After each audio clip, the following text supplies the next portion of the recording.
मुंबई उपनगरातून मोठ्या संख्येने उपस्थित सर्वांना माझा नमस्कार। आज का दिन मुंबई और महाराष्ट्र के साथ ही विकसित भारत के संकल्प के लिए बहुत बड़ा, बहुत ऐतिहासिक है।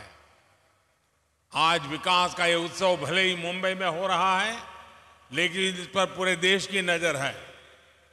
आज दुनिया के सबसे बड़े श्री ब्रिज में से एक ये विशाल अटल सेतु देश को मिला है। ये हमारे उस संकल्प का भी प्रमाण है कि भारत के विकास के लिए हम समंदर से भी टकरा सकते हैं, लहरों को भी चीर सकते हैं। आज का ये कार्यक्रम संकल्प से सिद्धि का भी प्रमाण है। मैं 24 दिसंबर 2016 का दिन नहीं भूल सकता, जब मैं Mumbai trans harbour link Atal Setu के शिलान्यास के लिए यहां आया था। तब मैंने छत्रपति शिवाजी महाराज को नमन करते हुए कहा था कि लिख कर रखिए, देश बदलेगा भी और देश बढ़ेगा भी। जिस व्यवस्था में सालों साल काम लटकाने की आदत पड़ गई थी, उससे देशवासियों को कोई उम्मीद बची नहीं थी। लोग सोचते थे कि उनके जीते जी बड़े प्रोजेक्ट पूरे हो जाएं, ये मुश्किल ही है। और इसलिए मैंने कहा था, लिख कर रखिए, देश बदलेगा और जरूर बदलेगा। ये तब मोदी की गारंटी थी। और आज मैं छत्रपति शिवाजी महाराज को फिर नमन करते हुए, मुम्बरा देवी को नमन करते हुए, सिद्धि विनायक जी को प्रणाम करते हुए ये अटल सेतु मुंबईकरों को, देश के लोगों को समर्पित कर रहा हूं। कोरोना के महासंकट के बावजूद मुंबई ट्रांस हार्बर लिंक का काम पूरा होना बहुत बड़ी उपलब्धि है। हमारे लिए शिलान्यास, भूमि पूजन, उद्घाटन और लोकार्पण सिर्फ एक दिन का कार्यक्रम भर नहीं होता। नहीं, ये मीडिया में आने के लिए और जनता को रिझाने के लिए होता है। हमारे लिए हर प्रोजेक्ट भारत के नवनिर्माण का माध्यम है। जैसे एक एक ईंट से बुलंद इमारत बनती है, वैसे ही ऐसे हर प्रोजेक्ट से भव्य भारत की इमारत बन रही है। साथियों, आज यहां देश के मुंबई और महाराष्ट्र के विकास से जुड़े हुए 33,000 करोड़ रुपए के प्रोजेक्ट का शिलान्यास और लोकार्पण हुआ है। ये प्रोजेक्ट रोड, रेल, मेट्रो, पानी जैसी सुविधाओं से जुड़े हुए हैं। आज व्यापार जगत को मजबूती देने वाली आधुनिक भारत रत्न और नेक्स्ट वन बिल्डिंग भी मुंबई के लिए को मिली है। इसमें से अधिकतर प्रोजेक्ट तब शुरू हुए थे जब महाराष्ट्र में पहली बार डबल इंजन की सरकार बनी थी। इसलिए महाराष्ट्र में देवेंद्र जी से लेकर के अब एकनाथ शिंदे जी, अजीत पवार जी तक पूरी टीम के प्रयासों का परिणाम है। मैं उन सबको बधाई देता हूं। मैं आज महाराष्ट्र की बहनों को भी बधाई दूंगा। इतनी बड़ी तादाद में महिलाओं का आना, इन माताओं बहनों का हमें आशीर्वाद देना, इससे बड़ा सौभाग्य क्या होता है। देश की माताओं बहनों बेटियों के सशक्तिकरण की जो गारंटी और जो गारंटी मोदी ने दी है ना, उसको महाराष्ट्र सरकार भी आगे बढ़ा रही है। मुख्यमंत्री महिला सक्षमीकरण अभियान, नारी शक्ति दूत एप्लीकेशन और लेक लाड़की योजना ऐसा ही एक उत्तम प्रयास है। आज यहां इस आयोजन में हमें आशीर्वाद देने के लिए इतनी बड़ी संख्या में हमारी माताएं, बहनें और बेटियां आई हुई है। विकसित भारत के निर्माण के लिए भारत की नारी शक्ति का आगे आना, नेतृत्व करना उतना ही आवश्यक है। हमारी सरकार का निरंतर प्रयास है कि माताओं, बहनों, बेटियों के रास्ते में आने वाली हर रुकावट को दूर करें, उनकी जिंदगी आसान बनाएं। उज्ज्वला का गैस सिलेंडर हो, आयुष्मान योजना के तहत 5 लाख रुपए के मुफ्त इलाज की सुविधा हो, जनधन बैंक खाते हो, पीएम आवास के पक्के घर हो, घरों की रजिस्ट्री महिलाओं के नाम हो, गर्भवती महिलाओं के बैंक खाते में 6,000 रुपया भेजना हो, नौकरी करने वाली महिलाओं को वेतन के साथ 26 हफ्ते की छुट्टी देना हो, सुकन्या समृद्धि खातों के माध्यम से ज्यादा ब्याज देना हो। हमारी सरकार ने महिलाओं के हर चिंता का ध्यान रखा है। डबल इंजन की सरकार किसी भी राज्य में हो, महिला कल्याण उसकी सबसे प्रथम प्रमुख हमारी गारंटी है। आज जो योजनाएं शुरू हो रही है वो भी इसी दिशा में बड़ा कदम है। मेरे परिवारजनों, बीते कई दिनों से देश में Mumbai trans harbour link Atal Setu की चर्चा हो रही है। आज जो कोई अटल सेतु को देख रहा है तो इसकी तस्वीरें देख रहा है, वो गौरव से भर उठता है। कोई इसकी विशालता से, समुद्र के बीच उसकी अड़िग छवि से मंत्रमुग्ध है, कोई इसकी इंजीनियरिंग से प्रभावित है। जैसे इसमें जितनी वायर लगी है उससे पूरी पृथ्वी के 2 बार चक्कर लग सकते हैं। इस प्रोजेक्ट में जितना लोहा, स्टील इस्तेमाल किया है उससे हावड़ा ब्रिज 4 हावड़ा ब्रिज और 6 स्टैच्यू ऑफ लिबर्टी का निर्माण हो सकता है। कोई इस बात से खुश है कि अब मुंबई और रायगढ़ की दूरी और सिमट गई है। जिस यात्रा में पहले कई घंटे लगते थे, अब वही यात्रा कुछ मिनटों में ही हो जाया करेगी। इससे नवी मुंबई के साथ साथ पुणे और गोवा भी मुंबई के और पास आ जाएंगे। इस ब्रिज को बनाने में जापान ने जो सहयोग किया है उसके लिए मैं जापान सरकार की विशेष रूप से आभारी हूं।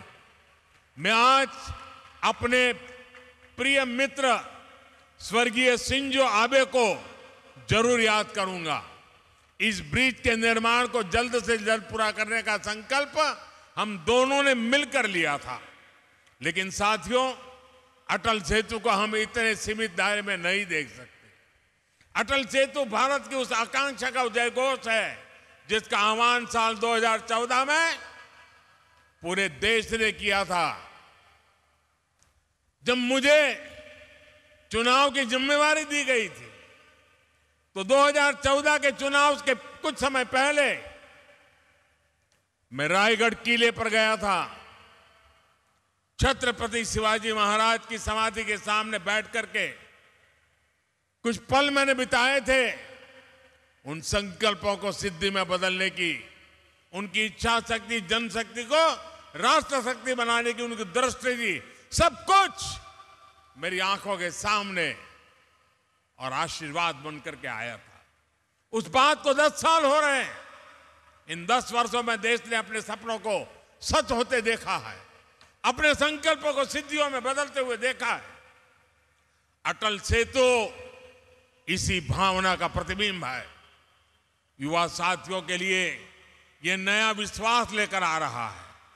उनके बेहतर भविष्य का रास्ता अटल सेतु जैसे आधुनिक इंफ्रास्ट्रक्चर से होकर ही गुजरता है। अटल सेतु विकसित भारत की तस्वीर है। विकसित भारत कैसा होने वाला है उसकी एक झलक है। विकसित भारत में सबके लिए सुविधा होगी, सबकी समृद्धि होगी, गति होगी, प्रगति होगी। विकसित भारत में दूरियां सिमटेगी, देश का कोना कोना जुड़ेगा। जीवन हो या आजीविका, सब कुछ निरंतर बिना रुकावट के चलेगा। यही तो अटल सेतु का संदेश है। मेरे परिवारजनों, बीते 10 वर्षों में भारत बदल गया है। इसकी चर्चा खूब होती है। बदले हुए भारत की तस्वीर तब और साफ हो जाती है जब हम 10 वर्ष के पहले भारत को याद करते हैं। 10 साल पहले हजारों लाखों करोड़ रुपए के मेगा स्कैम्स की चर्चा होती थी। आज हजारों करोड़ रुपए के मेगा प्रोजेक्ट के पूरे होने की चर्चा होती है। सुशासन का ये संकल्प देश भर में दिख रहा है। देश ने नॉर्थ ईस्ट में भूपेन हजारिका सेतु और बोगीबील ब्रिज जैसे मेगा प्रोजेक्ट पूरे होते देखा है। आज अटल टनल और चेनाब ब्रिज जैसे प्रोजेक्ट की चर्चा होती है। आज एक के बाद एक बनते एक्सप्रेसवे की चर्चा होती है। आज हम भारत में आधुनिक और भव्य रेलवे स्टेशन बनते देख रहे हैं। ईस्टर्न और वेस्टर्न फ्रेट कॉरिडोर रेलवे की तस्वीर बदलने वाले हैं। वंदे भारत, नमो भारत, अमृत भारत ट्रेनों सामान्य जन के सफर को आसान और आधुनिक बना रही है। आज हर कुछ सप्ताह में देश किसी न किसी कोने में नए एयरपोर्ट का लोकार्पण होता है। साथियों, यही मुंबई में, महाराष्ट्र में इन वर्षों में अनेक मेगा प्रोजेक्ट या तो पूरे हो चुके हैं या फिर बहुत जल्द पूरे होने वाले। पिछले साल ही बाला साहब ठाकरे समृद्धि महामार्ग का लोकार्पण हुआ। नवी मुंबई एयरपोर्ट और कोस्टल रोड प्रोजेक्ट पर भी तेजी से काम चल रहा है। कोस्टल रोड प्रोजेक्ट से मुंबई महानगर की कनेक्टिविटी का कायाकल्प होने जा रहा है। ऑरेंज गेट, ईस्टर्न फ्रीवे और मरीन ड्राइव की अंडरग्राउंड टनल कनेक्टिविटी मुंबई शहर में ईज ऑफ ट्रैवल बनाएगी। आने वाले कुछ सालों में ही मुंबई को पहली बुलेट ट्रेन भी मिलने वाली है। दिल्ली मुंबई इकोनॉमिक कॉरिडोर महाराष्ट्र को मध्य भारत और उत्तर भारत से जोड़ने जा रहा है। महाराष्ट्र को तेलंगाना, छत्तीसगढ़ और अन्य पड़ोसी राज्यों से जोड़ने के लिए ट्रांसमिशन लाइन नेटवर्क बिछाया जा रहा है। इसके अलावा ऑयल और गैस पाइपलाइन हो, औरंगाबाद इंडस्ट्रियल सिटी हो, नवी मुंबई एयरपोर्ट हो, शैलेंद्र बिडकिन इंडस्ट्रियल पार्क हो, ये बड़ी परियोजनाएं महाराष्ट्र की अर्थव्यवस्था को नई गति देने वाली है। मेरे परिवारजनों, आज पूरा देश प्रत्यक्ष देख रहा है कि टैक्स पेयर का पैसा किस तरह देश के विकास लग रहा है। लेकिन देश पर दशकों तक शासन करने वालों ने देश का समय और टैक्स पेयर का पैसा दोनों ही की परवाह नहीं की है। इसलिए पहले के दौर में कोई प्रोजेक्ट या तो जमीन पर उतरता ही नहीं था या फिर दशकों तक लटका रहता था। महाराष्ट्र तो ऐसे अनेक प्रोजेक्ट का साक्षी रहा है। नीलवंडे डैम का काम 5 दशक पहले शुरू हुआ था, इसे हमारी सरकार ने पूरा किया। उरण खारकों पर रेल लाइन पर भी लगभग 30 दशक पहले काम शुरू हुआ था, ये डबल इंजन की सरकार ने पूरा किया है। नवी मुंबई मेट्रो प्रोजेक्ट भी लंबे समय तक लटका रहा। यहां डबल इंजन की सरकार बनने के बाद हमने इसे गति दी और अब पहला चरण पूरा हो चुका। ये जो अटल सेतु आज हमें मिला है, इसकी प्लानिंग भी कई सालों पहले चल रही थी।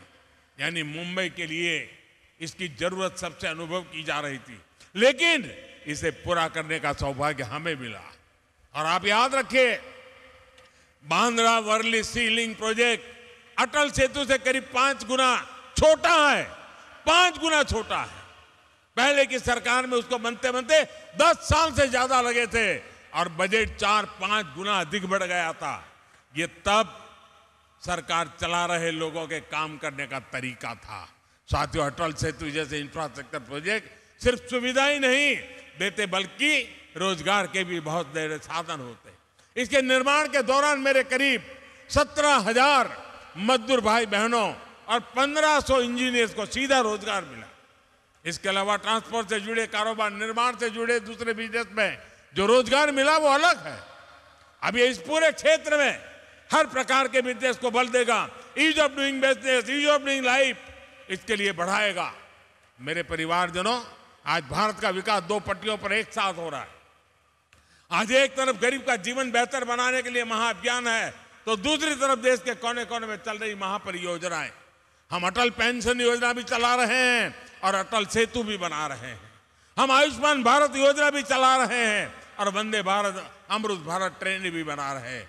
हम पीएम किसान सम्मान निधि भी दे रहे हैं और पीएम गति शक्ति भी बना रहे हैं।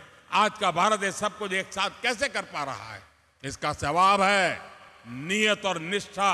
हमारी सरकार की नियत साफ है। आज सरकार की निष्ठा सिर्फ और सिर्फ देश के प्रति और देशवासियों के प्रति है। और जैसी नियत होती है, जैसी निष्ठा होती है, वैसे ही नीति भी होती है और जैसी नीति होती है वैसी रीति भी होती है। जिन्होंने लंबे समय तक देश पर शासन किया, उनकी नियत और निष्ठा दोनों सवाल के घेरे में रही। उनकी नियत सिर्फ सत्ता हासिल करने की रही, वोट बैंक बनाने की रही अपनी तिजोरियां भरने की रही। उनकी निष्ठा देशवासियों के प्रति नहीं बल्कि सिर्फ और सिर्फ अपने परिवारों को आगे बढ़ाने तक ही सीमित रही। इसलिए वो न विकसित भारत के बारे में सोच सके, न आधुनिक इंफ्रास्ट्रक्चर को लक्ष्य बना सके। इससे देश का कितना नुकसान होता है ये जानना भी जरूरी है। मैं आपको एक आंकड़ा देता हूं। 2014 से पहले के 10 सालों में इंफ्रास्ट्रक्चर के लिए सिर्फ 12 लाख करोड़ रुपए बजट दिया गया था, जबकि हमारी सरकार ने 10 वर्षों में हमने 44 लाख रुपए का बजट इंफ्रास्ट्रक्चर के लिए दिया है। तभी तो आज देश में इतने बड़े बड़े प्रोजेक्ट चल रहे हैं। महाराष्ट्र में ही केंद्र सरकार करीब 8 लाख करोड़ रुपए के इंफ्रास्ट्रक्चर प्रोजेक्ट या तो पूरा कर चुकी है या उन पर काम चल रहा है। यह राशि हर सेक्टर में रोजगार के नए अवसरों को बढ़ा रही है। साथियों, हम आज देश के हर परिवार को बुनियादी सुविधाओं के सैचुरेशन यानी 100% कवरेज का मिशन लेकर चल रहे हैं। विकसित भारत संकल्प यात्रा के तहत आज मोदी की गारंटी वाली गाड़ी देश के कोने कोने में पहुंच रही है। मोदी की गारंटी वहां से शुरू होती है जहां दूसरों से उम्मीदें खत्म हो जाती हैं। हमारी बहनों बेटियों ने तो ये सबसे अधिक अनुभव किया है।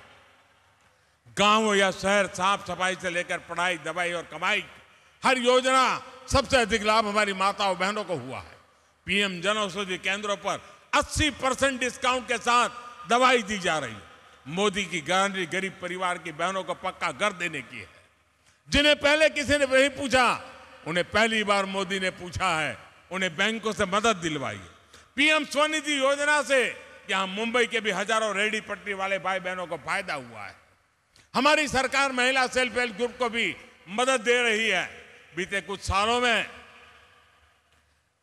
हमने बहनों को लखपति दीदियां बनाई है और अब मेरा संकल्प है आने वाले सालों में 2 करोड़, ये आंकड़ा सुनकर के कुछ लोग चौंक जाते हैं, 2 करोड़ महिलाओं को मैं लखपति दीदी बनाने का लक्ष्य लेकर के चल रहा हूं। महाराष्ट्र के एनडीए सरकार ने जो ये नया अभियान चलाया है, ये नारी सशक्तिकरण में बहुत बड़ी भूमिका निभाएगा। मुख्यमंत्री महिला सक्षमीकरण अभियान और नारी शक्ति दूत अभियान से महिलाओं के विकास को नई गति मिलेगी। मैं आपको विश्वास दिलाता हूं, डबल इंजन सरकार महाराष्ट्र के विकास के लिए ऐसे ही समर्पित भाव से काम करती रहेगी। महाराष्ट्र विकसित भारत का एक मजबूत स्तंभ बने, इसके लिए हम कोई कसर बाकी नहीं छोड़ेंगे। एक बार फिर आप सभी को इस नए प्रोजेक्ट के लिए मैं बहुत बहुत बधाई देता हूं। माताओं बहनों को विशेष रूप से प्रणाम करता हूं। आपने इतनी बड़ी तादाद में आकर हमें आशीर्वाद दिए, बहुत बहुत धन्यवाद।